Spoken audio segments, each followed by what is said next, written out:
All right, welcome all you fellow procrastinators. How are you doing? Quick question. Could we do this next week? Could we put it off for next week because I did not prepare properly because I put off preparation, and so I was wondering if we can put off the entire meeting for next week. Can we do that? Not really. Okay, No. no, no, not really. Okay, let's talk about procrastination and laziness. When I asked for a response as to what the topic was going to be, they said laziness and procrastination. So, with the first thing that I'm going to say, we will be throwing laziness out of the window because laziness is not procrastination. Lazy people are ones who don't do things and they're okay with it. So they're okay not achieving anything. They're okay with things not getting done. Procrastinators, on the other hand, they have something to do on their mind, but they're having trouble getting through with it. They have trouble either gathering themselves, following up on their plan of action, and a whole lot of other reasons. So let's talk about procrastination, which is not the same as laziness. The root word in Latin is pro, which is forward, and crastinus, which is meaning of tomorrow. So essentially, the final word that we use today, procrastination, is putting something off for tomorrow. And by definition, procrastination is the habitual and intentional delay in taking action. It's not because something went wrong. We will come to that in a bit about external forces. So it's you internally deciding that you're going to do this later, tomorrow, day after, next year, 10 years down the line. So it's habitual and it is intentional. The reason why I'm stressing that is the intentions will come later as to how we explain ourselves away. Now let's look at some of the reasons why this happens. We'll look at some differences between the Western thinking of procrastination and the Eastern habit of approaching procrastination. What are some of the causes, coping mechanisms? And I'll leave you with a few referrals, which if you're not able to catch, I probably could text one of the guys says Lighthouse and they'll make sure you get it. Okay, now some of the reasons could be, and I'm going to spend a lot of time on why this is happening because giving you tools and all that, the tips and tricks will not work if there's no change from within. So we'll look at what the causes are and see what we have to change inside of us before we take on the crutches of tips and tricks and all that stuff. Number one, let's look at the reasons why. It could be because of fear that I might fail, and putting it off means that I don't have to face my failure, and hopefully, somewhere, somehow, this will get done and it'll get managed, and I don't have to deal with that. It could be from a sense of inadequacy that I don't have what is required to get these things done. Okay, which again leads to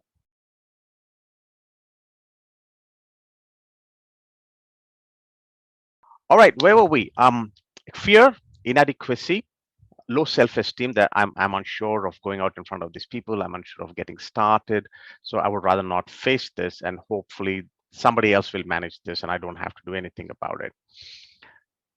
The other part is you are intentionally waiting to make sure you have enough information, that you've equipped yourself enough so that you can act on it so you don't make a mistake. There's a huge difference between hoping something will go out, but you actively working on equipping yourself to make sure things go right. Particularly students. How many students here? Quickly raise your hands or just say yes in the chat. Great. All right. Okay.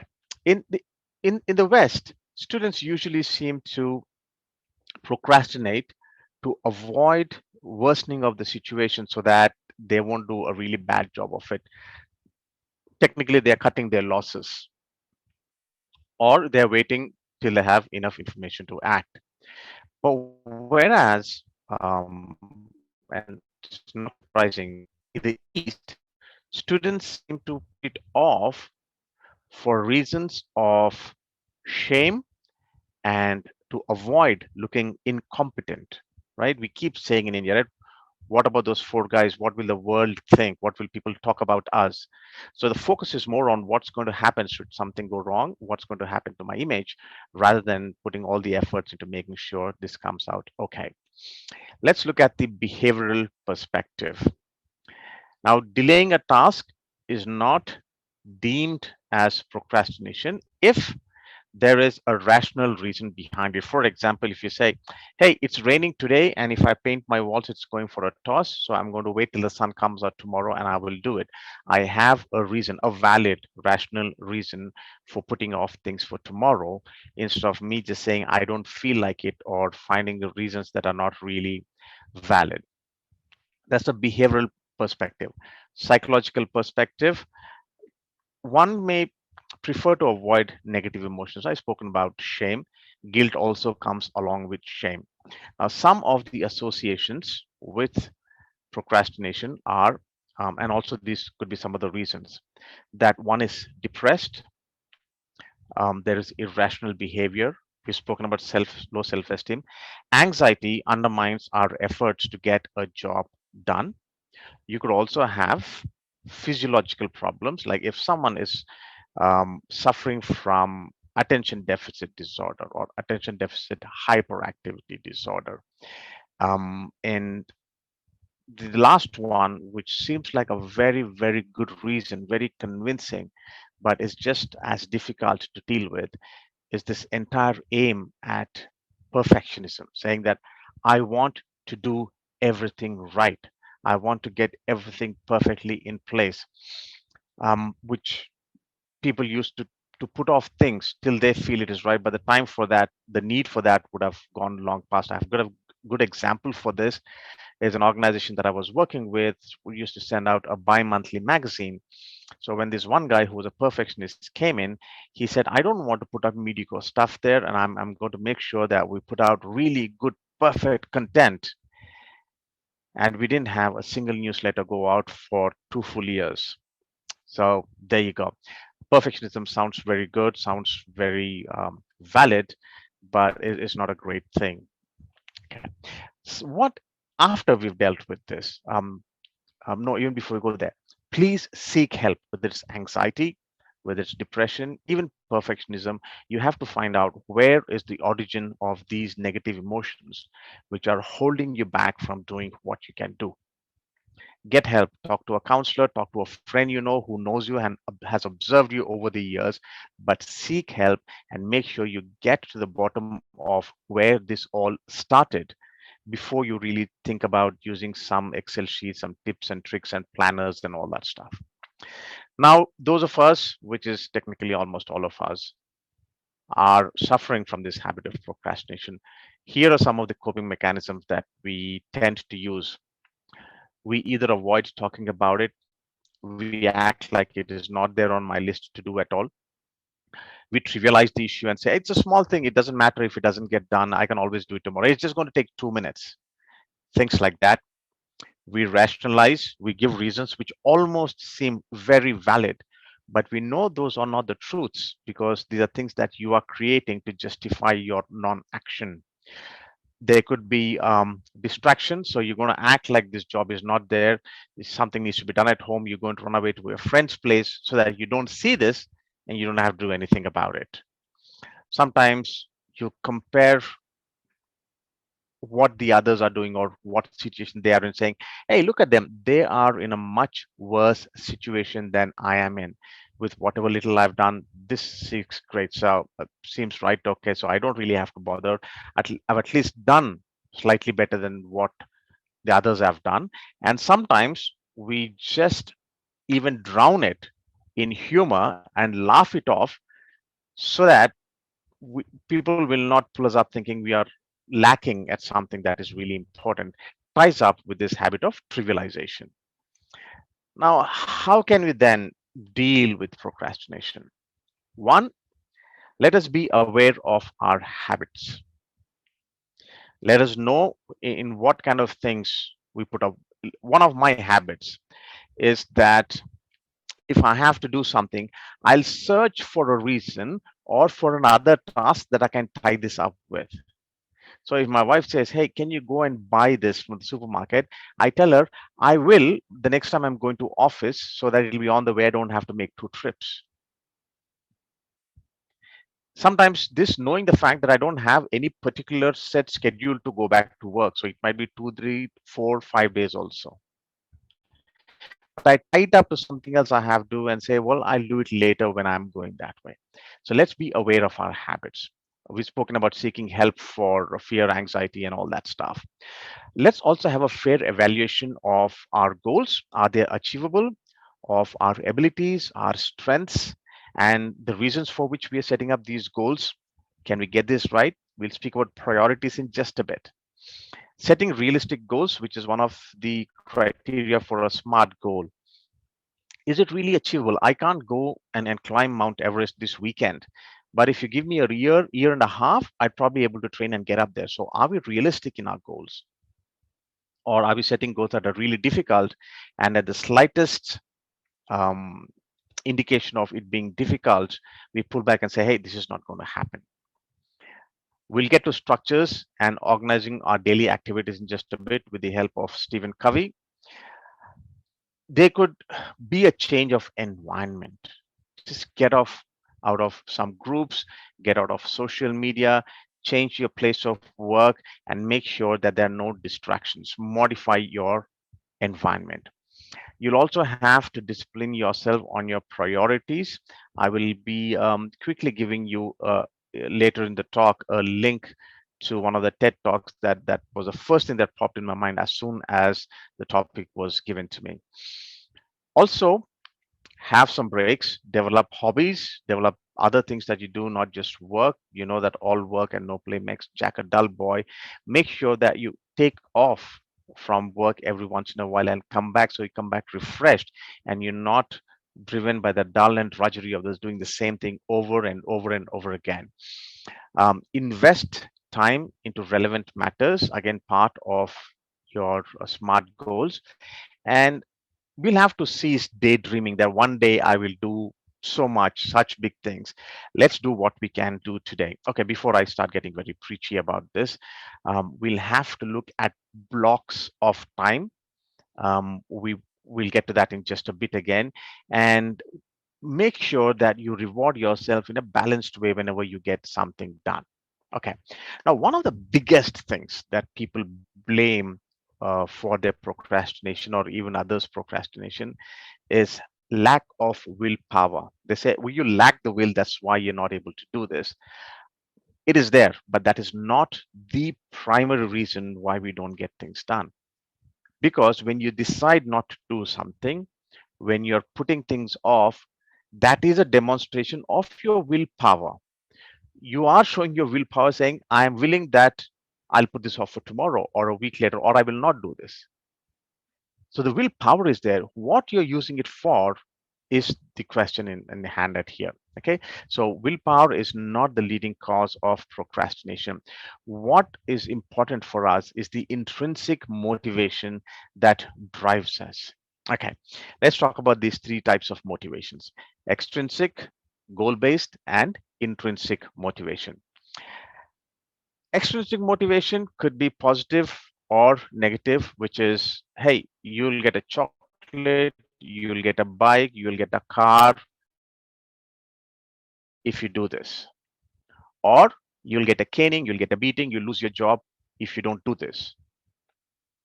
Now, what happens is, while in the short term these seem to work, they don't really pay off in the long term because I am doing this not out of my own will, not out of the joy that it brings, but it is because someone is pushing me to do it. I'm trying to avoid something, I'm trying to gain something, but not for the pure joy of doing these things. So extrinsic motivation can just give us that little bit of motivation to get things done. Second one is goal-based motivation, which is I set something and I say, I'm going to come first in class, I'm going to get my promotion, I'm going to buy a car in the next 2 years. It all sounds great and it'll drive you to get there, to work hard and achieve that. And then you have this rush of dopamine in your head and your happy chemicals go up and you feel very, very happy. A minute, a day, a week, or a month later, you get used to this state of joy that you have when you first achieved your goal. But when you get used to it, the joy lessens and it becomes normal and passe. So it's no longer novel, it's no longer pumping you every day. So goal-based motivation also can drive you up till the goal, but beyond the goal, you don't seem to be able to enjoy life just like you used to before you got to the goal. The third one, intrinsic motivation, what we spoke about, is what drives you from within. The joy of getting things done, the joy of learning things, the joy of being helpful to somebody else. And you're enjoying the process, not just the goal, not just getting there. And sometimes you may not go to the same goal, you might not get to the goal at all. You might overachieve your goal. But in all these three situations, you're still going to be happy throughout, not just when you reach the goal from day one, because you're enjoying the process of doing it. So, intrinsic motivation is the best motivation to get to what we want to get done.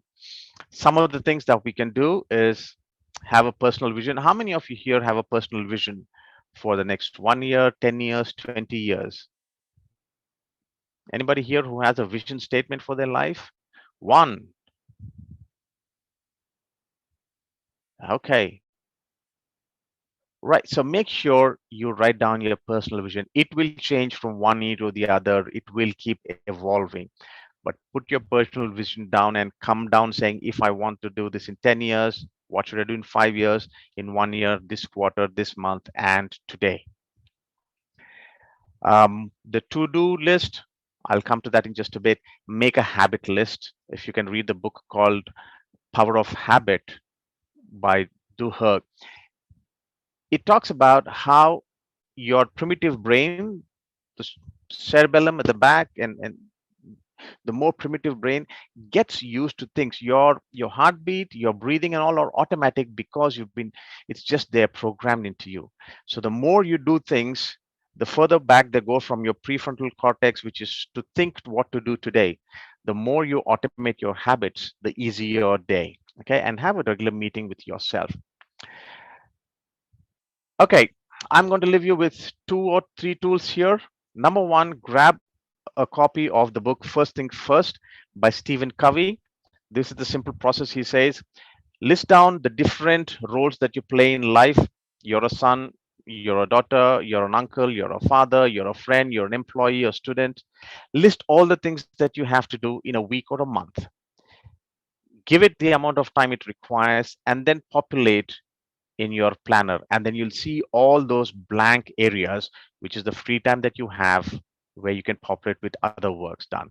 Because when you think in our head, we think we have so much to do, but when you actually allocate time, you see that you have enough time to get things done.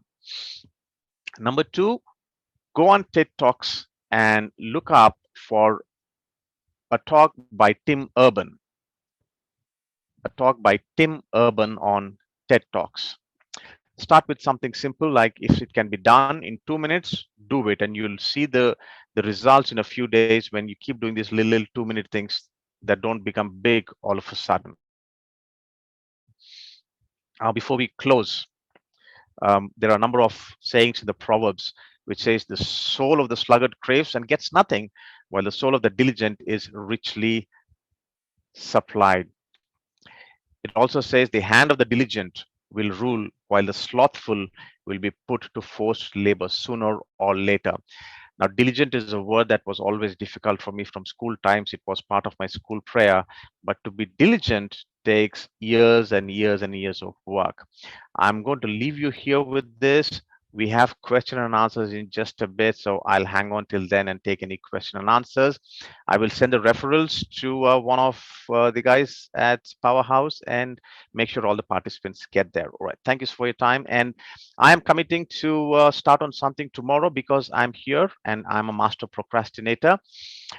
This year, I'm going to finish running a full marathon, something that I've been putting off for the last 9 years. Okay, so check back with me on October 10th, which is the date I'm going to set, and I'll start training tomorrow. Thank you.